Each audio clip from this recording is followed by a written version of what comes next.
Okay, good morning, everybody. Hope everybody's well. Happy Wednesday for those that are here live. Those that are here, whatever time you are, thank you so much for joining. It doesn't matter when you come, happy you're here. Whether you're taking a walk, we get some of those, or driving, or watching. Just great to have you. We're inching our way towards the end of the calendar year. We're getting even closer to the holiday season. In particular, Hanukkah is right around the bend. It's holiday time. I always love.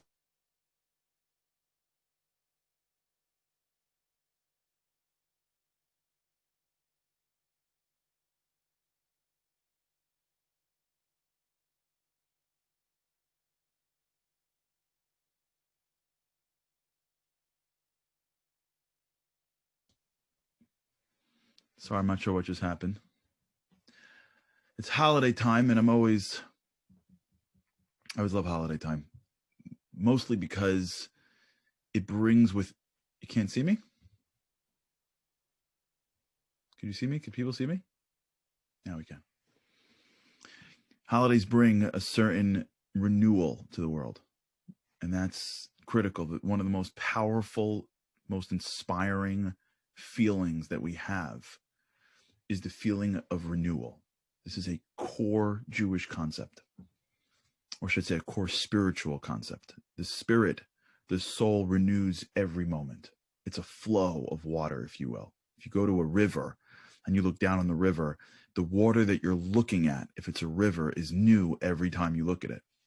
You move your eyes back and forth. You're looking at river as it flows. In many ways, the soul is that. It is the part of our lives that is in constant state of renewal, which means anything is possible, which means tomorrow is a new day. Next moment is a new moment. That's how we live our lives. That's how you can change your life, is when you sort of get that what you do doesn't sort of define you forever. But it's hard to get that. And so whenever you're around renewal, it's like an accelerator. It's such a great moment. I love this time has that feeling to it across the world. People are, ending their calendar years and getting ready for a new year. And it's such a powerful moment to ride that wave of renewal, to adopt new things, to create new thoughts, to make new resolutions. So it's great to be together, and let's hope we can really rock it today. Today I brought my book Flow. For those of you who are been with me for the past 2 days, Flow is one of my favorite books of all time. If you can see, I don't know if the camera picks this up. It's too light. It begins for me on page 93, just to give you a sense of how crazy I am, how much I love this book. I bought this book, I don't know, like 10 years ago, maybe more. And I loved it so much that was before, I think, Kindle. I think I bought this book before I got my Kindle. And I used to travel a ton. So I literally ripped out pages because I highlighted so much that I ripped out pages, and I brought it to my office and I PDF'd it to myself because I wanted to have it on my screen. So we spoke yesterday about this idea of flow, and flow really is the concept that our brains are built to want connection. It's our natural state. It's our spiritual state. Really, if you think about it, connection is an interplay between the brain and the soul, right? The soul desires connection like crazy, but it's a spiritual connection. That's why giving feels better than taking.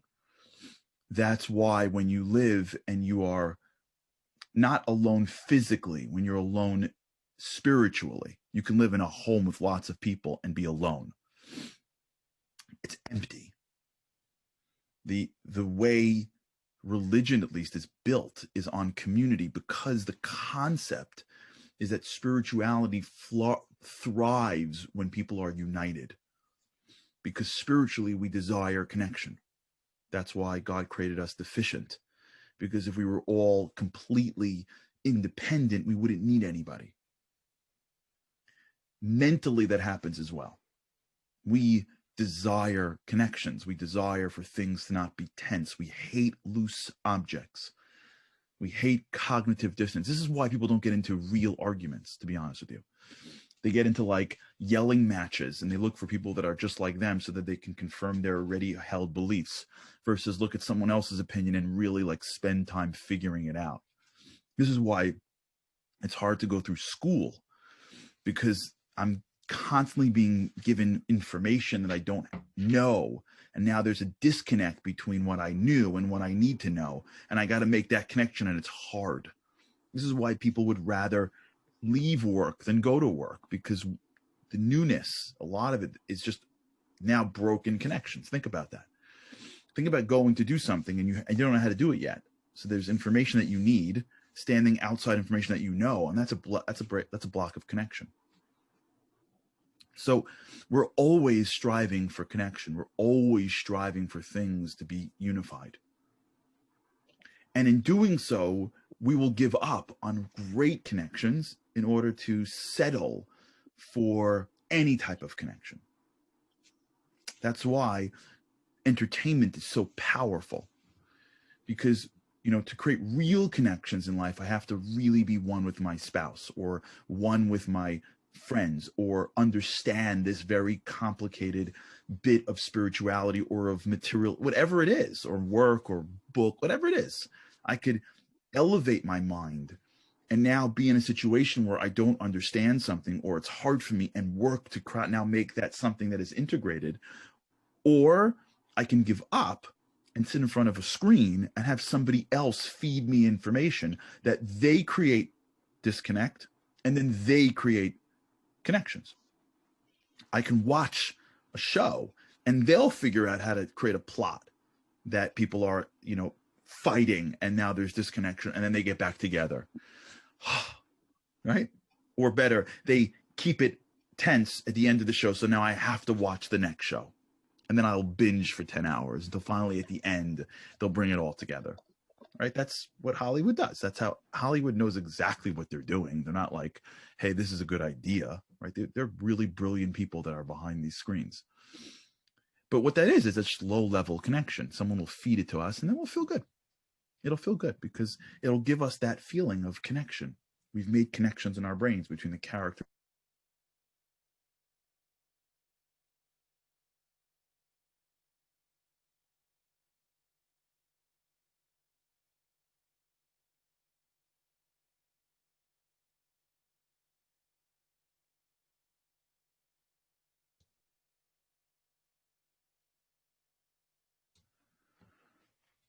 So where we went yesterday is this concept that our brains are in tremendous search for this.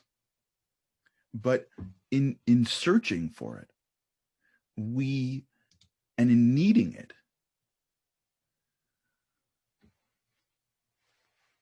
we put ourselves in a bad situation, because while we're constantly searching for connection, we are overwhelming ourselves with more and more chaos that we are self-imposing, only making it harder to get any level of real mental connection.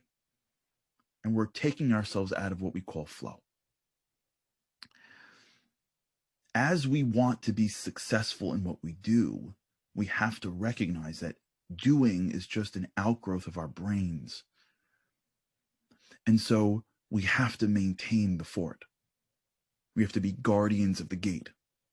We have to recognize that if I am allowing myself the chaos in my head, I won't have the mental power to create the highest level of connections. Right? The reason why I'm constantly allowing myself to scroll on my phone, the reason why I'm allowing entertainment to overwhelm my life, is because I have been indiscriminate with the information that comes in my mind, and I don't have the mental power to nestle up and fight for the greatest and the ultimate connections in my life, which is family, which is spirituality, which is career, which is hobbies, whatever it is, which is my potential in this world. There's a reason why I can't accomplish great things. And it's not because I'm born not as smart as the person next to me. It's because I'm allowing a lot of chaos into my mind. And when there's so much chaos going into my mind that I'm putting in, forget the stuff that comes at me. I don't have the will. I don't have the brain power. Remember we spoke about willpower as a finite resource. I don't have the mental brain power to deal with it. Like, I just can't. It's 6 o'clock. It's 8 o'clock. I don't have it. It's not that I don't have it physically. I don't have it mentally. And so now my doing is dropping down to a level where that's not really who I am. I was born to be great, and I just feel like I'm not. And I don't know why. Well, here's why. Because everything's coming in the city, and there's no control over the borders. And if there's no control over the borders, it all goes. Right? Your house is not the same as Times Square. Period. What goes on in a house, the office has to function. The house has to function. And if the doors would be open and would have the same amount of people as Times Square, it couldn't function. People are flowing it. A town square, and a well-oiled office or house doesn't function the same way because of just the level of input that comes in. And once we recognize that the level of input that I allow in my head is actually hurting me, we start to realize that, wait a second, I am self-imposing mediocrity on myself. I am self-imposing on myself, using my limited attention for everything.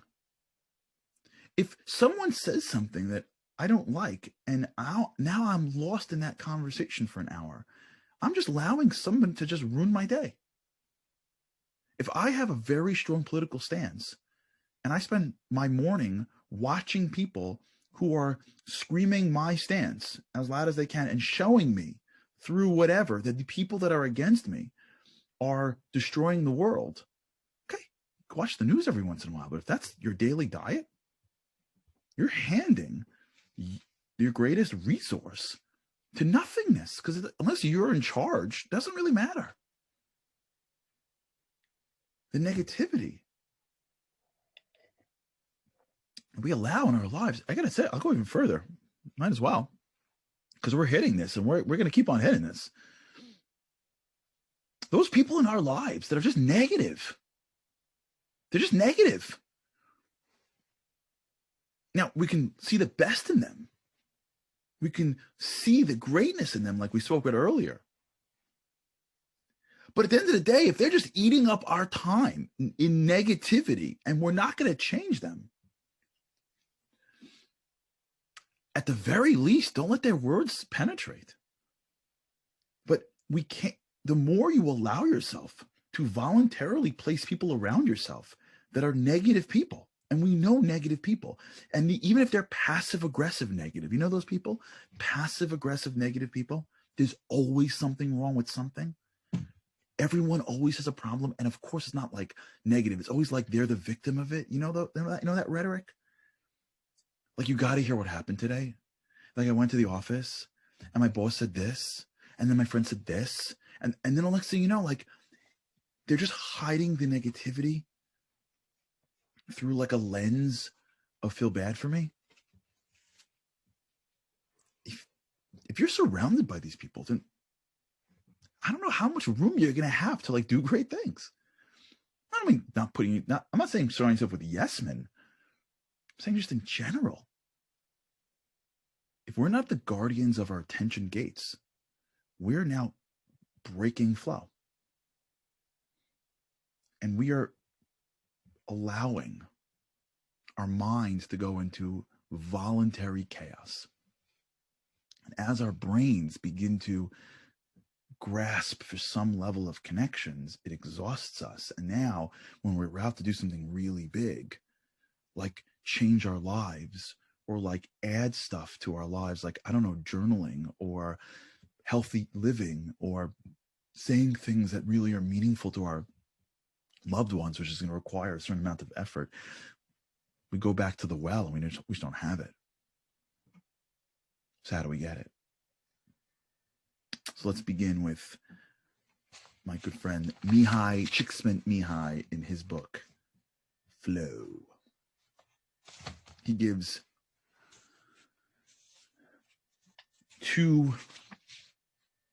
a couple of things. We'll go through it piece by piece here. There's 4 basic steps. We'll try to do this today, tomorrow. Let's see how we do. But I would much rather, if it's okay with you, do this slower than faster. Like, we don't need to run through this. Like, we could just sip this coffee. Because if we get this coffee right, I think it'll really impact us. For those who have flow, I'm reading out of page 208 under his topic called autotelic self. Remember, exotelic and autotelic. Exotelic means you do things for something else. In our way we talk, your eyes are on the have. Autotelic is when you do things for self. So there's a certain value in the activity itself, right? Just to review, the kids playing in the backyard, some made-up game, having the best time ever is an autotelic experience. They're just doing it for the game. They're not looking for a scholarship to a college, right? They're not looking for a trophy and to win, a new contract, right? When mom screams out, homework time, and like, come on, ma. And mom's like, well, if you don't do your homework, then you can't graduate elementary school, then you can't go to high school, then you can't get a job, and your whole life is over if you don't get math right in 4th grade. And the kid's like, okay, fine. He comes in, does homework. That's called exotelic. I don't care about the homework. I'm doing it for the grade or for the future. So how do you build this autotelic stuff? I want to read to you, and I want to do this for a little bit. These words are so powerful. I have them all highlighted and circled.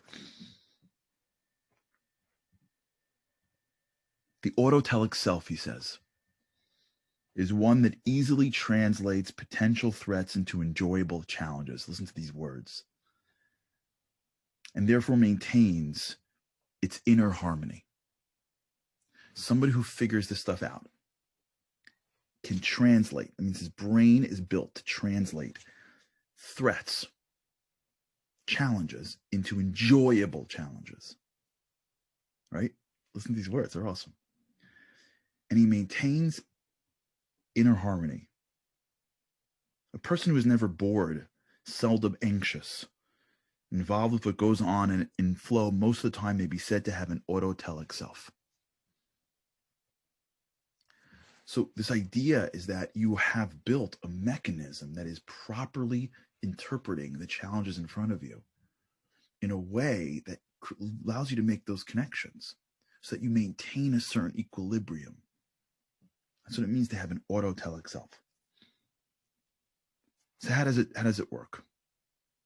Number 1, to be able to experience flow. This is number 1. This will end, and we'll start again tomorrow. To be able to experience flow, one must have clear goals to strive for. A person with an autotelic self learns to make choices, from lifelong commitments to trivial decisions, without much fuss and with minimum of panic. Selecting a goal is related to the recognition of challenges. So let's sort of delve into this for a minute.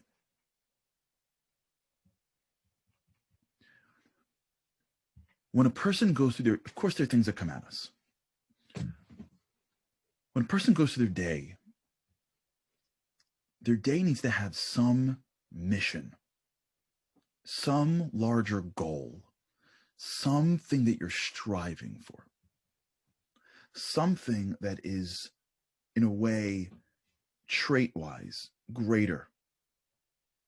Not because you need someone else to tell it to you, not that you need someone else to pat you on the back, but because what this is an emergence of the person that you want to be. When you have something to strive for, the work along the way feels more meaningful. And the choices you make about what to do and what not to do fit into a much cleaner system of operation. If I'm striving for excellence in my job, if I'm striving for excellence in my relationships, if I'm striving for excellence in my spirituality, if I wake up with a sense of I'm striving for something, that setting of the goal, that setting of the path begins to allow me to know what not to do and what to do. Once I've created a meta goal, once I have a sense of what I want to become and I want to adapt into, and I buy into it, end in mind, a little bit of the visionary, if you remember going back to the old visualizations. What it does for me is it starts to enable me to fit things in and to say no to things.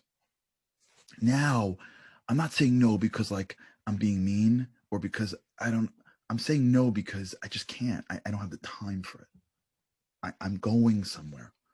I can't go left and I can't go right because I'm on a road and I got to get to my destination. And if I go right and get off the highway, Waze is going to redirect me and it's going to take me another 30 minutes. I can't get lost in this conversation or get lost in that thing or be indiscriminate about all of my brain stuff because I got what to do. And by just allowing myself to be focused on that for a greater good, it begins to allow me to put borders up and gates up around my mind and to know what comes in and what comes out. That's the beginning. We're going to continue this. So think about that today. What are the larger goals that we're striving for? Just watch it. What are the parts of our days that just come at us randomly and suck our attention? And is that or is that not really helping us get to the goals deep down we really want? And once we start to put these pieces in, it's 4 steps here. Once we start to put these steps in, what it'll do, I hope, is it'll create a clarity on the do, which will allow us to really tap into what we're trying to build, which is this ability to be more eternal, more focused, and accomplish a lot more. All right, have an awesome day. With God's help, I can't wait to see you again in the morning.